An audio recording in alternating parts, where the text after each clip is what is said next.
and they're often grouped together, so that's why I'm putting them together.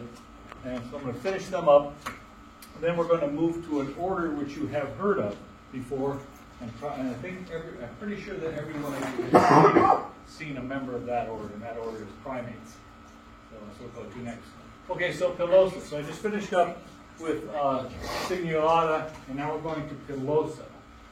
Again, these are the two orders that make up that superorder Xenartha that we're going out here. And Pilosa has a couple members with it which don't look a thing like each other. Okay, so basically, so the name they put these things in, and Xenarthans get the name. It comes from means hairy, and the idea is to separate them from the armadillos, which are not hairy. Okay. So where do you find Pilosa? Okay, they're basically neotropical. So that's where all of them exist at. And there are two families, 4 species, and physical description of them. Many of them. Okay, so we first start with the anteaters. The anteaters all have these really, really long noses. You'll start to see that, wait, that's starting to look familiar. We saw Macroceliidae had long noses. We saw that the aardvark had a long nose. And this is probably convergent evolution because they all eat the same sort of thing. Does anyone know what an anteater eats?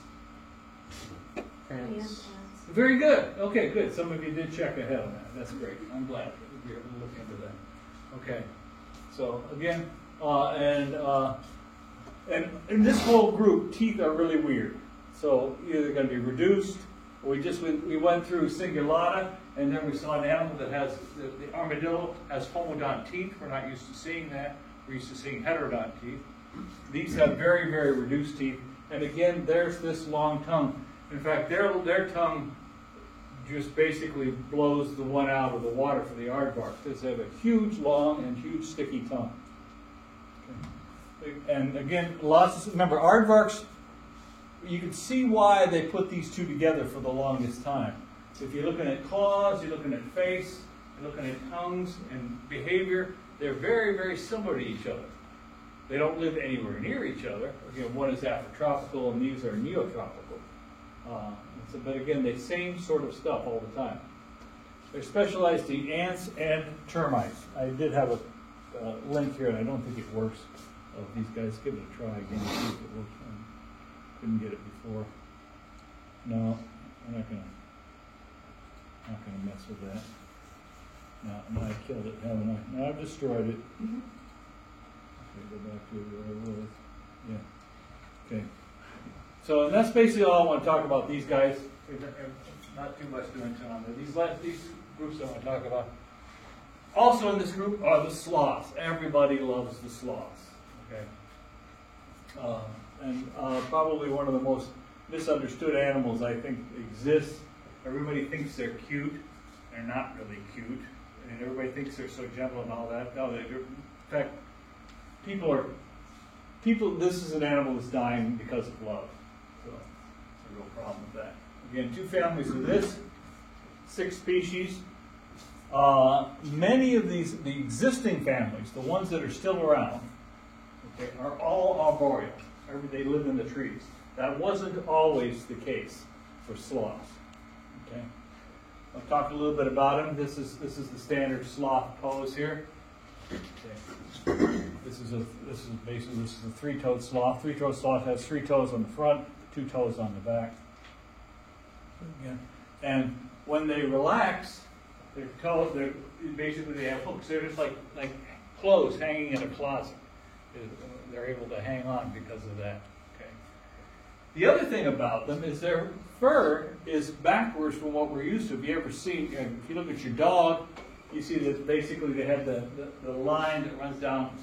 If you look, basically the spinous processes of the spine.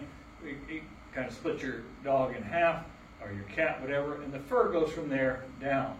These guys are just the opposite. The fur runs from here to the back.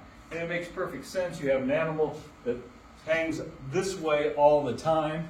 It lives in the tropics where it's always raining, and so it allows the water to rush off of it.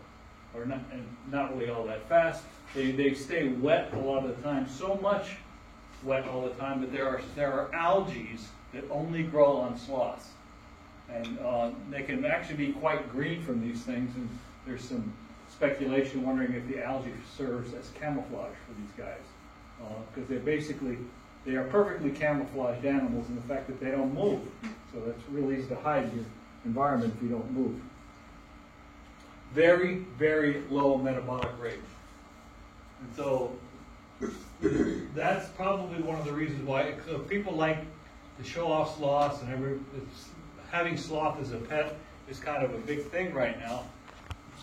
But these things probably are very, very stressed by that, but we can't tell. But these things are dying because they get stressed all the time and people don't. Also, they have a hell of a bite, and people don't realize that. Do you all remember seeing the sloth skull that I passed around?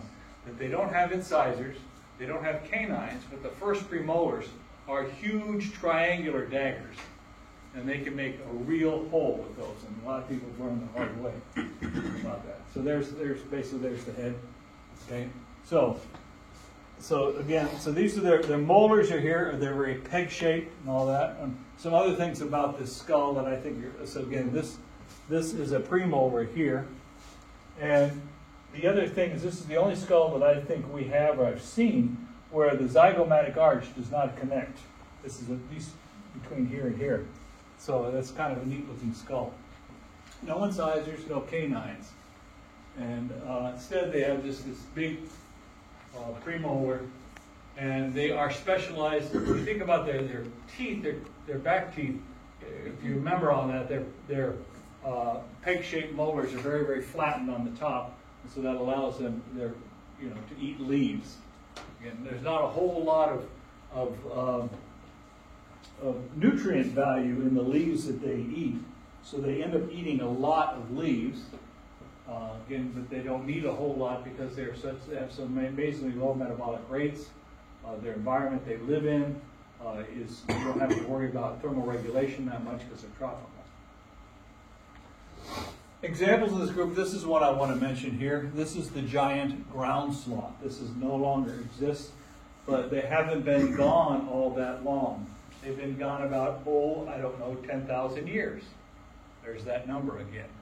Okay. So as a result, what probably happened with them is they are another victim of either hunting or climate exchange, this sort of stuff. And it's kind of, a giant sloth, by the sloth, Pilosa, remember when I talked about cingulata, I said cingulata began in the neotropical region and then moved north, okay? As did the marsupials, we haven't talked about them.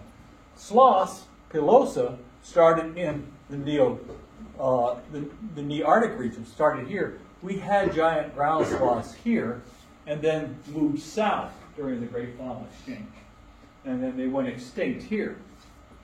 So again, and you can see this, the fact that they went extinct here really leads to these two things being the primary reason for this great die-off of mammals in the Nearctic region, because again, it was a period, the last 10,000 years have been a period of climate change.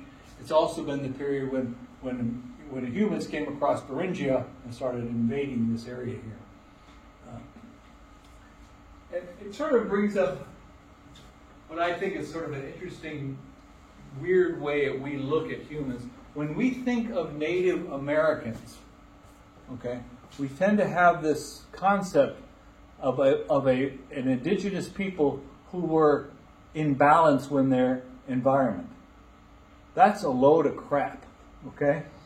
If so this idea that they were in balance with their environment and they had learned to sustainable life with the buffalo.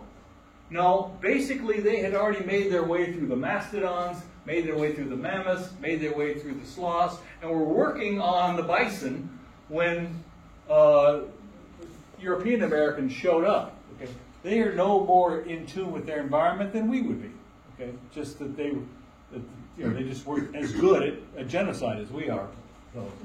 But you see that all the time. That and hopefully you notice that all these animals that have died off, were because of humans. And who were those humans? The indigenous people.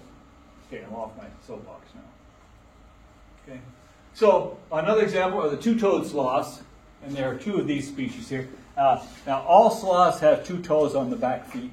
They have two toes on the front. The sloth that we looked at that in lab, the skull you saw, that's a two-toed sloth. I couldn't tell it from a three-toed sloth, so I don't think I've ever seen a three-toed sloth, so I don't really know. At least not the skull one. This is, of course, the three-toed here. So, on family, 4 species and all that. But again, I'm not making you know the scientific names on this, so that makes life a little bit easier. Okay, so that leaves, three toes are probably the most famous, but I've never really seen, for whatever reason, I've only gotten two-toed sloths. Okay, so that last again, so now I'm changing completely different orders now. So I don't want to, again, put these together.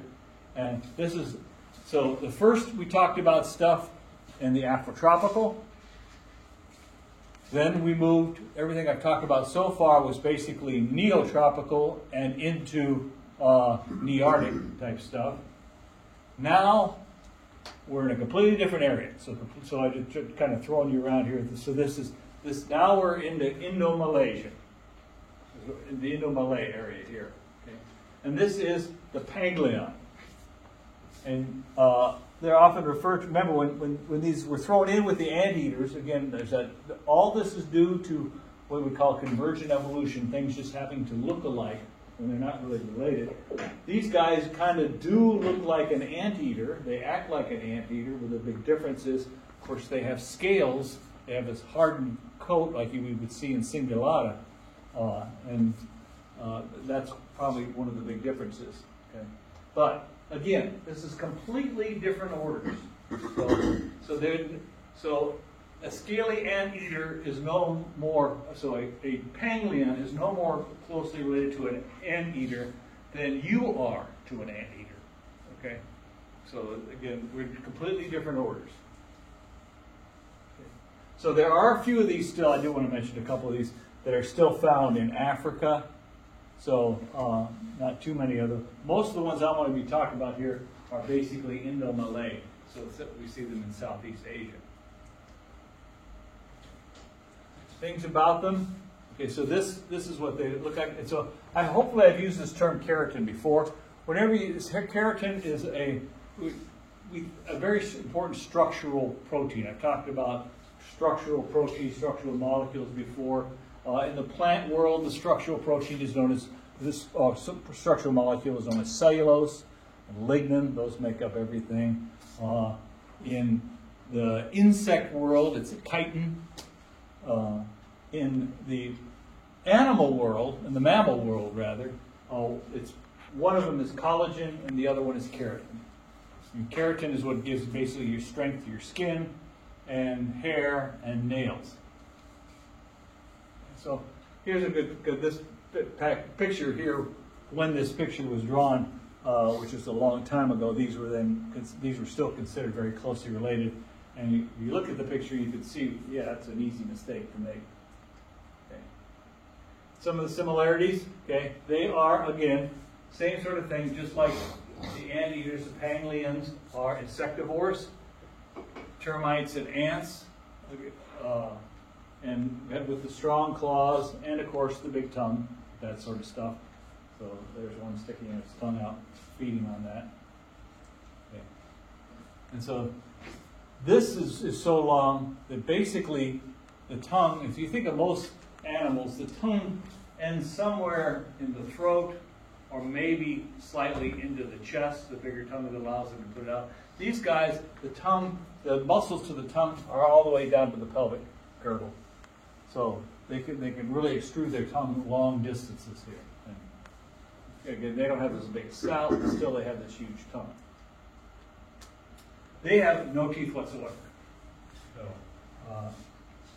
again, if you think about all these things, there's no real reason to have teeth. If you're an insectivore, you're going to be swallowing all these ants, you're going to swallow them whole.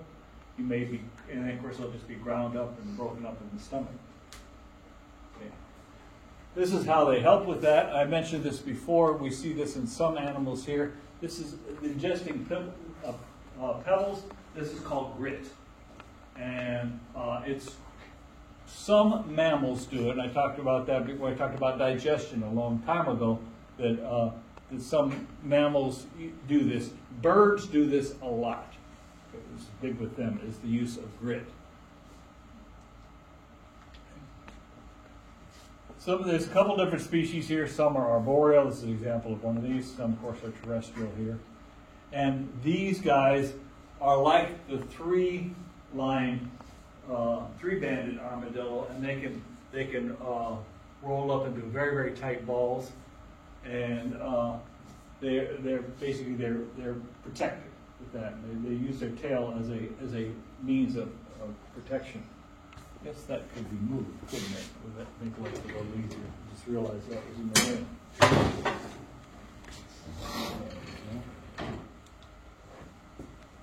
Now we hit the wrong button. Okay. So I like to bring it. So again, the pangolins, they seem to make it in the news fairly frequently. Mostly as an example of a reservoir host or a vector. So those of you who are not in my medical and veterinary entomology class probably don't know what I'm talking about now. But a reservoir host and vectors these are organisms that hang on to some sort of pathogen that we don't like. So for example, name any sort of disease. Thank you, the plague. Thanks for picking the plague. The plague, for example. Okay, we've all heard of the plague. Okay, remember when the last person that died for the plague was? It's been probably 3 weeks. Okay, the plague is still here. It's around. We don't ever hear about it, but it's around. It will never go away because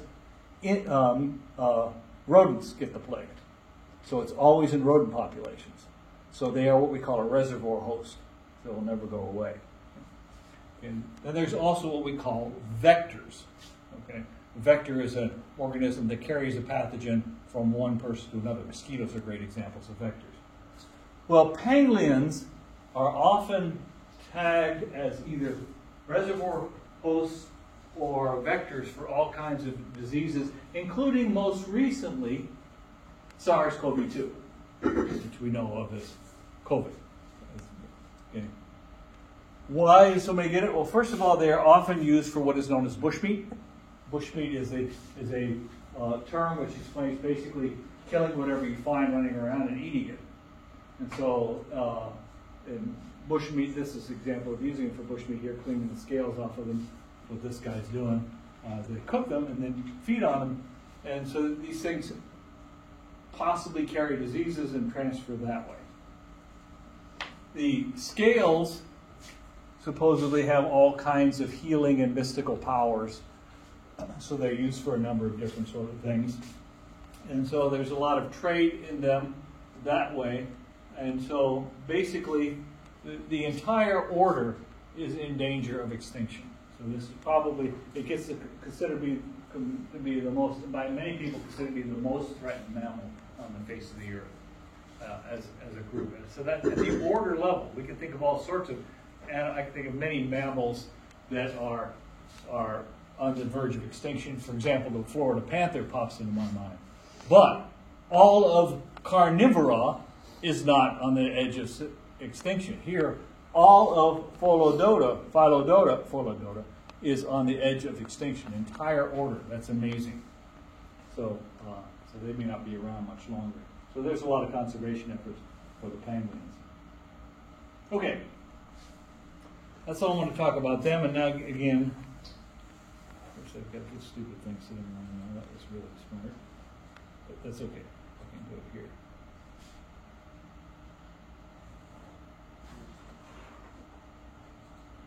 Okay, so the next order I want to talk about here, and here are some examples of these.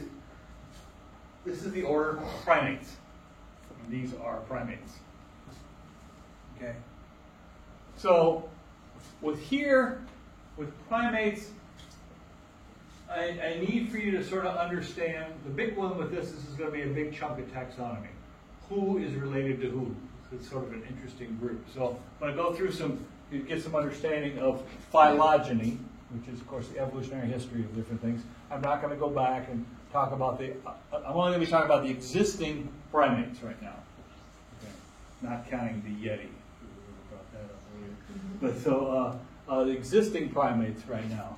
Okay. So basically, it's an order, okay, big order, and the name of it is primates. Does anybody know what the term primate means? We discussed this. You heard, if you called someone, someone said, "You primate," does that sound like a put down?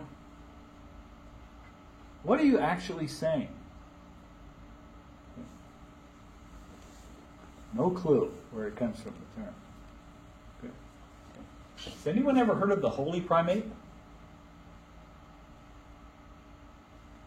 I have, but I'm probably the only mackerel snapper in this room. It's a Catholic term, okay? The holy primate is the Pope, okay? Primate, he is the great primate. Okay? Primate means the top of the top. Okay? The highest is the primate. So our order is known as the highest. Why are we known as the highest? We did it. Yeah, we came up with it again. Yeah. If Linnaeus had been a bird, birds would have been known as the primates. Okay. Anyway, so that's the order. The order is broken into two suborders, and I'm going to use their common names. One are called the prosimians. Simian means ape. Okay. So these are pre-apes. And the other group are the anthropoids. Anybody know what anthro means? Think of a word with anthro in it.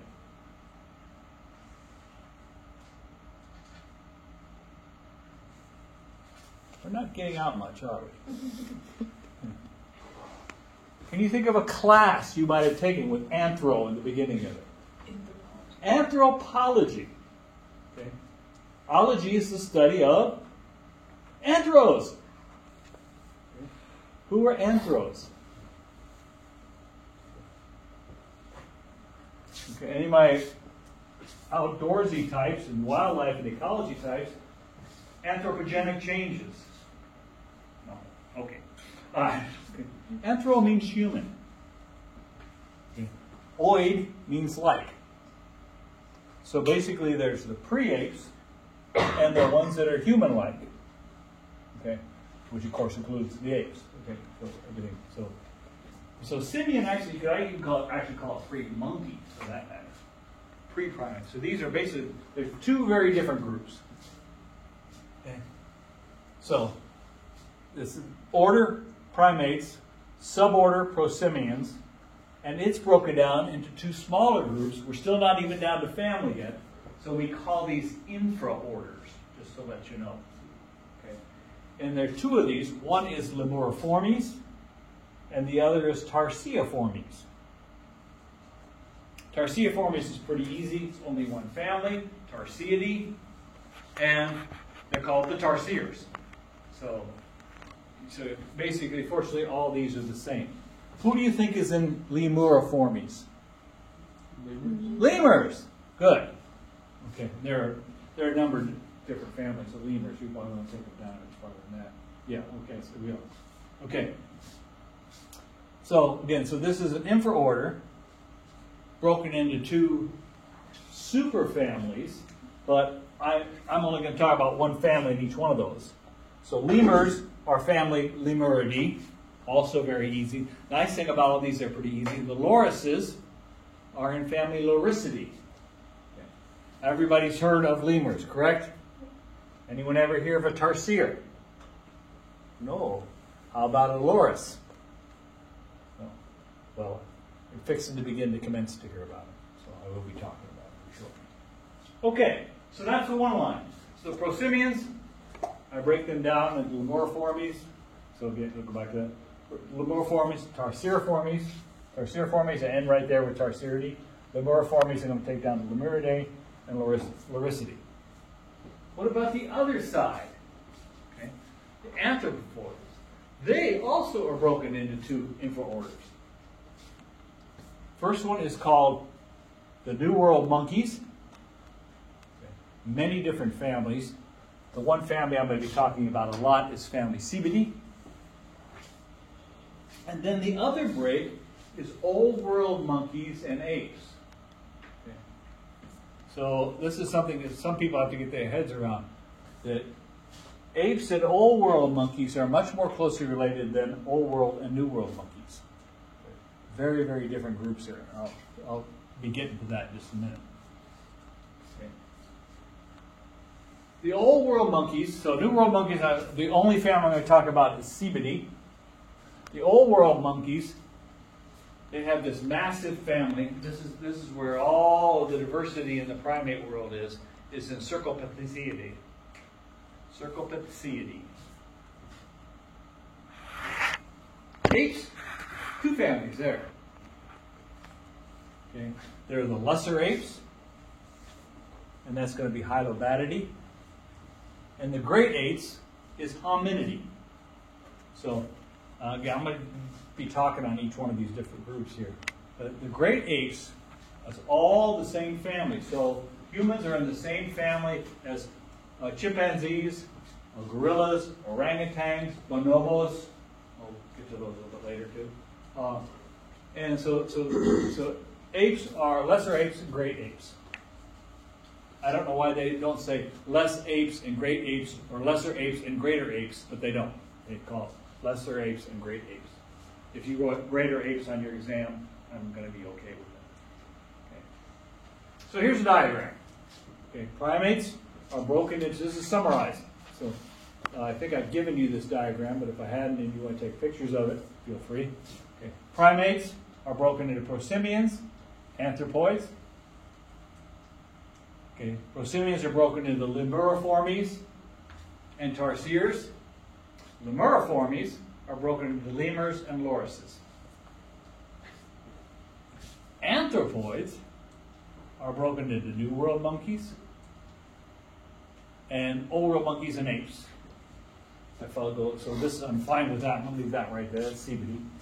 Okay. Old World monkeys and apes are broken into Old World monkeys and apes. Okay, that's an easy break. Finally, the apes into the lesser apes and the great apes. Okay, two more diagrams. Okay, primates, prosimians, anthropoids, lemurs, lorises, and tarsiers, anthropoids, lesser apes, and great apes. Okay, so that's nice and easy. Okay, anthropoids, lesser apes, and great apes, as I did. Lesser apes are the gibbons, and the great apes are the orangs, gorillas, chimps, and humans. Hopefully your mind is swimming right now. Okay. Is there a way to remember these? He said. Okay. Okay. I have an idea. We get excited with this idea. So first of all, what order are we discussing here? Primates. That scared me there for a minute. Okay. Okay. Name one characteristic. Even though we haven't talked about it yet. One characteristic. One characteristic that separates primates like us from the rest of the mammals. What would that be? Thumbs. Hand. The hand in general. I'm not sure why that came up. Okay? Hands. Okay? That's what separates us. Okay. Are we the only animal with a prehensile thumb? Look at the back foot of a possum sometimes. They've got one too. But it doesn't matter. But in general, okay. So using primate hands to remember the primate groups. I made my poor wife do this. Okay. First, this diagram here. Okay. See this diagram? Okay. My wife's right hand. Okay. So I draw a line right through there. These are the prosimians. There's the anthropoids. Lemurs, lorises, tarsiers, New World monkeys, Old World monkeys, and apes.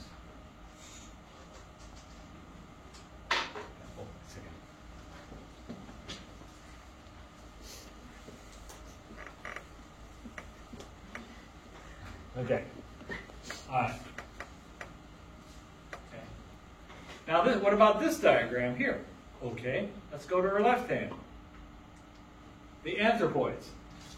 Lesser apes, great apes. There's the gibbons, there's the orangutans, there's the gorillas, there's the chimpanzees, and there are humans.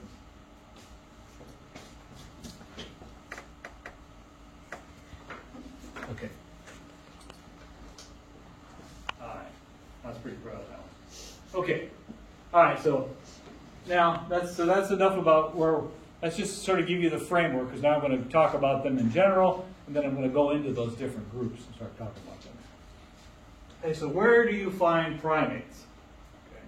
So basically, New World monkeys are here.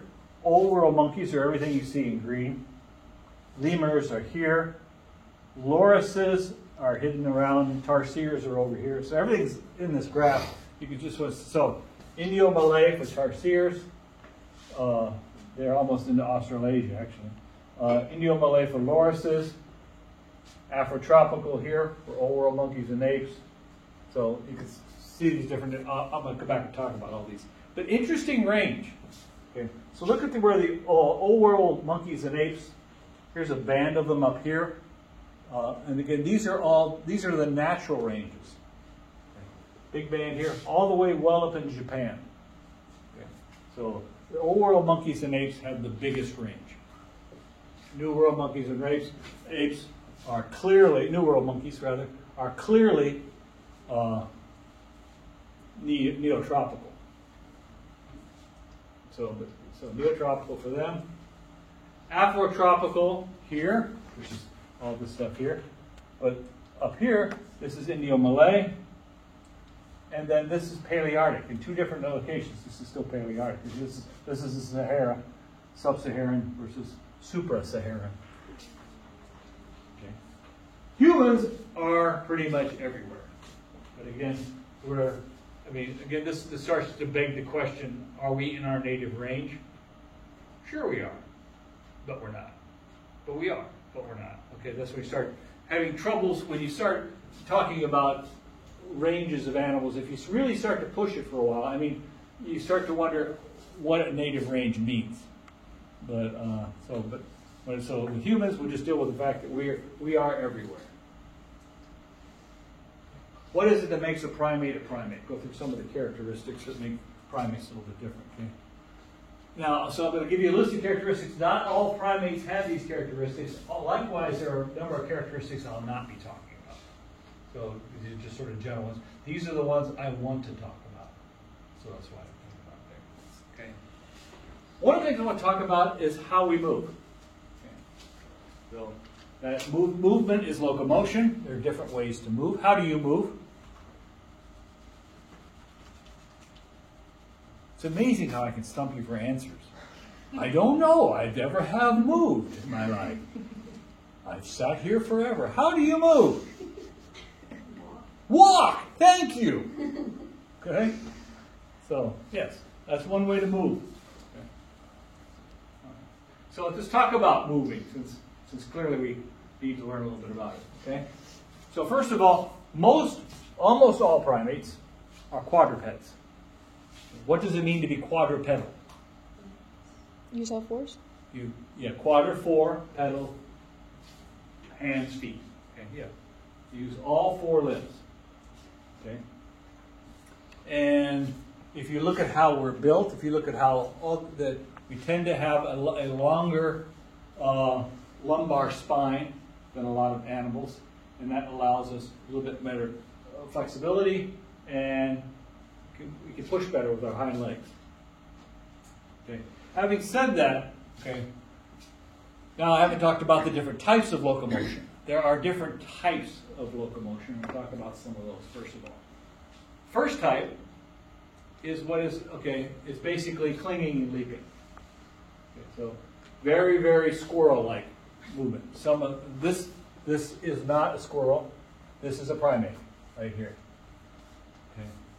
So basically, it's called vertical clinging and leaping. It's just basically when at rest, they tend to stay on verticals rather than horizontals, and then they'll leap from one vertical to the next.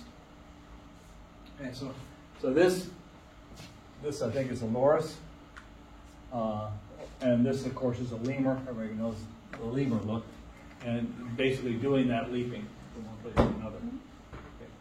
Vertical leaping and clinging is a prosimian thing. So again, when we start talking about primates, don't forget about these guys. We tend to think primate, we immediately think of humans. Well, we're kind of weird. We're a little bit different than the rest of them. There's a lot of these guys out there too. The next movement is called brachiation. Do you know what your brachia are? Does anyone know what your brachia is? If you do know what your brachia is, raise your hand. Raise your hand if you know what your brachia is. What's your brachia? Your arm. This is your brachia. Brachia are arms. The brachial artery runs right there. It comes from the word branch, brachial. Okay. Brachiation is swinging from a hole to hole using your arms. Okay. So this is a type of locomotion. We tend not to use brachiation. When it comes to brachiation, we efficient, what's the scientific term? Oh, suck. We suck at it. Okay, that's what it was. Okay. Who brachiates then? Okay. None of the prosimians. They're all vertically clinging and leaping. That's what they do. Leave us alone. We don't do this mess. Okay. Some of the New World monkeys do this. The main group are the lesser apes. And again, there's that family, Hylobatidae. Okay, the example I'm using of lesser apes are gibbons. They're not the only ones. There's another group called the Siamangs. I'll mention that name again a little bit later. But those are the lesser apes. Is that everybody? What about the great apes? Well, in general, great apes can do this, but most adults, gorillas, and chimps, gorillas, chimps, and humans are too big. Have you ever tried this? Okay. Used to be real easy to do that when you were in grade school. Okay. Nowadays, I don't care how many white claws you have, you're not going to pull it off. So, it's not going to work. Okay.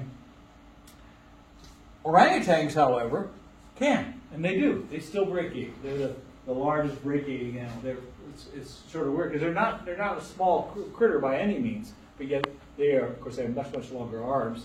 Which is usually a hallmark of brachiators. The Hylobatids have very long arms too, allow them to do this.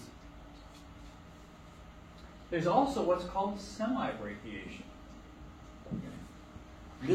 This animal here is semi-brachiating. What's the difference between this picture and what I showed you before? Got a tail. It's cheating. Okay, it uses its tail. Okay, so it's a combination. Semi-brachiation is a combination of brachiating with a lot of leaping involved, and it involves a prehensile tail. The ability to grab.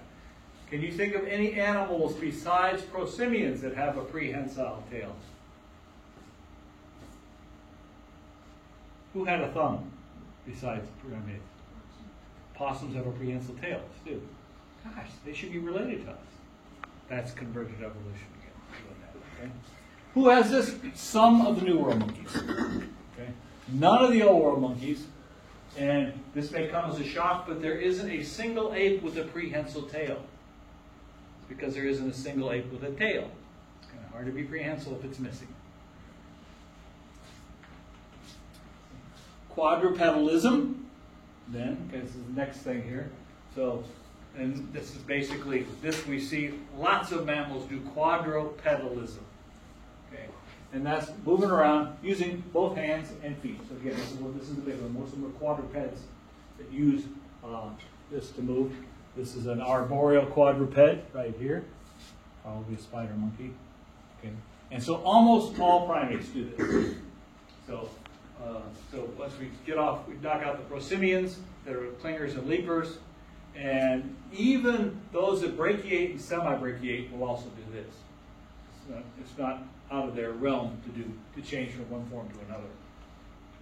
Okay. So this is the arboreal example here. And this is a New World monkey. By the way, this is the spider monkey here. Notice it does not have a prehensile tail, but it's a New World monkey. Not every New World monkey has a prehensile tail. Okay, so this is a terrestrial. This is rather an arboreal example of one. New World monkeys. Some do this on the ground, and the good example of that are the Old World monkeys, of which baboons are a prime example. Again, there's a tail. No Old World monkey has a prehensile tail. So in both cases, they're doing the same thing, moving with hands and feet, and yeah, there's one tree and all that. What about great apes? Quadrupedalism? Yes. Okay. In the case, some of them do what is called knuckle walking. Okay. And a gorilla is an example of this. And knuckle walking, if you think about it, just thinking about it hurts. Okay. Knuckle walking is walking on these joints right here. Okay. So this is basically you're walking on the distal end. Okay. The back end. This is the remember these are metacarpals, or rather these are carpals. This is the first the proximal. This is the first phalanx, second phalanx, third phalanx here. And what they're doing is they're walking on the distal end, the far end of the first phalanx. So if you think about that for a while, this is how they walk on that. That's gotta hurt. Okay, but that doesn't seem to bother them. But that's the knuckle they're walking on right there. Right. So that's knuckle walking. Okay. If you were to walk on all fours, how would you hold your hand? You spread out, or how else might you hold it? Okay, you might walk on the distal end of the carpals, right? Okay. So who else? First of all, knuckle walking is done by chimps and gorillas. They're the ones that do this. What we just talked about is called fist walking. Fist walking is where you're walking on the end of the metacarpals. Okay. And who does that? This is fist walking. It makes more sense to us. Orangutans when they're on the ground. When they're not brachiating, if they're on the ground, they'll fist walk. Other type of locomotion is called bipedalism. That's what these primates are doing here. These are bipedals. Okay? And that's walking only on the hind limbs. I'm doing a lot of that here today just to show you what it's all about. Okay? In terms of primates that are completely bipedal, or any animal that is completely bipedal, I can't think of any other than humans. Can anybody else, I mean, it's not without thinking, can you even think of another bipedal mammal? I really can't. I mean, bears will go bipedal, but not very long. Kangaroos cheat, use their tail. So sometimes, so I can't really think of any other ones that are true. Well, kangaroos probably about the closest, because those go long periods of time. Anyway, but in terms of primates, it's the only ones here. Some of them are limited. We'll do it for a short period of time.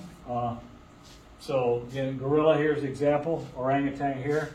This is a chimpanzee doing it right here. Even lemurs will do that, which kind of might sound, what animal does a lemur look like to you? What other animal? Have you seen a lemur with their striped tail? Raccoon. Who also will go bipedal from time to time. So, okay. So that's the different ways of locomotion. Let's focus on the limbs now. Okay. In general, primates and humans are very bad at this, but in general, they have a great deal of prehensility. They're very prehensile.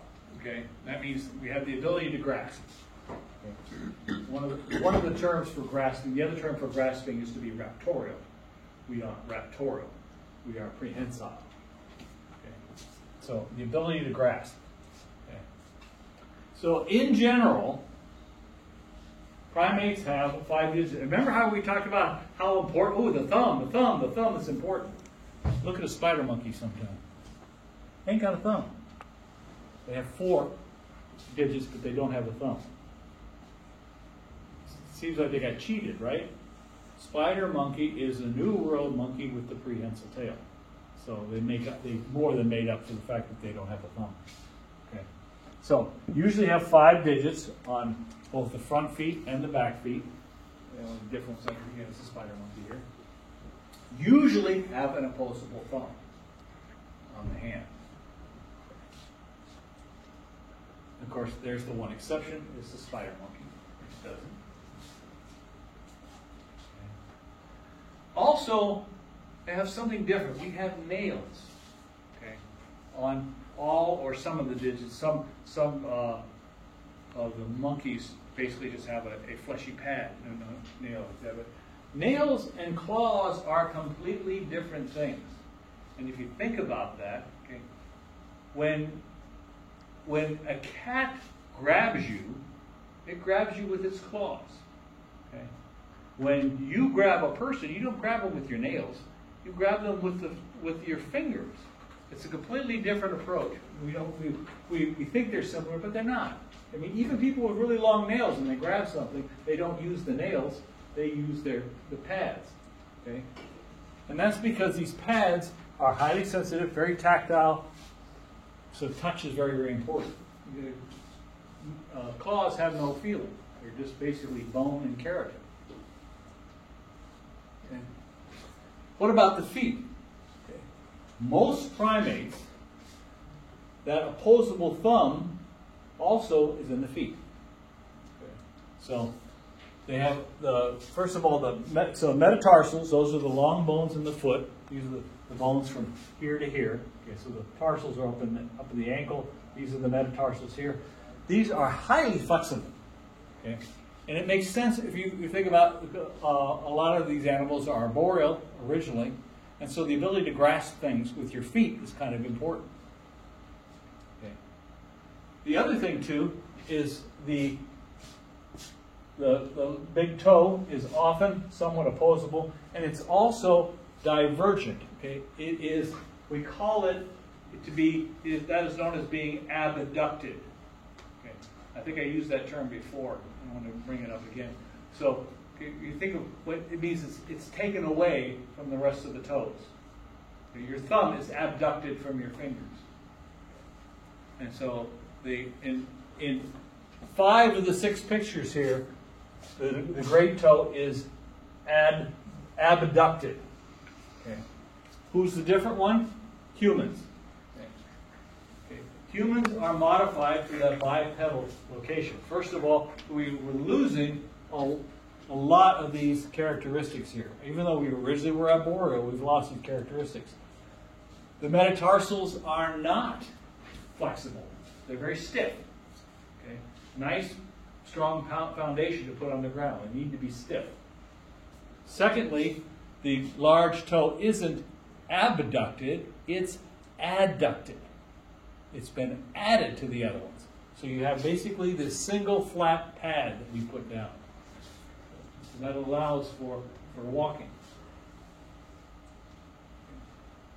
The other limb, again, only on some of the New World monkeys, again, this is a spider monkey here, they have an additional limb, and that's the prehensile tail. Not everybody gets that. Okay. Another primate characteristic is their diet. Okay. And pretty much most of them are omnivorous. And what does it mean to be omnivorous? It means you eat what? All the above. What? All the above. Or everything. Everything, not both. Don't say both. That means there's only 2 types of food. You have a varied diet. Okay. Get off that idea of plants and animals. There's a lot more going on. It's not just meat and foliage. Okay? Okay. So in general, we tend to be generalists, no specialization in the diet. Okay? But the 3 big food types for primates are fruit, leaves, and insects. Okay. Do you eat those things? Yes. Technically. Not really. We don't. Again, we're only one example out of a huge order. So again, this is where we start to fall down. We just used the first 2 minutes there. Okay, so these are the diets. Here are the exceptions. Okay, some are meat eaters. Remember how I define meat. If you eat insects, you are not eating meat. Meat is the flesh of a vertebrate animal. So this is an old world monkey here eating a fish. That's a meat eater. So some of the monkeys do it. Some of the some of the monkeys, a baboon, of course, is a type of monkey. They are flesh eaters. Chimpanzees are flesh eaters. Can you think of another one? It's a flesh eater. Yeah. Okay. Yeah. Humans are flesh eaters. Okay. Some of them are strict vegetarians. Gorillas don't eat insects. They don't eat meat. They eat primarily plant material, either fruits or leaves or stems. Okay. There's another one. I want to bring this one up here. This is a colobine monkey here. They're one of the old world monkeys. They're arboreal, and they don't even eat stems. They won't even eat fruit. They are only leaf eaters. That's the only thing they'll ever eat. So that makes them folivorous. They eat foliage. So I want to mention that. Okay, I'm going to stop there on diet, and then get on the next characteristic. We'll talk about teeth.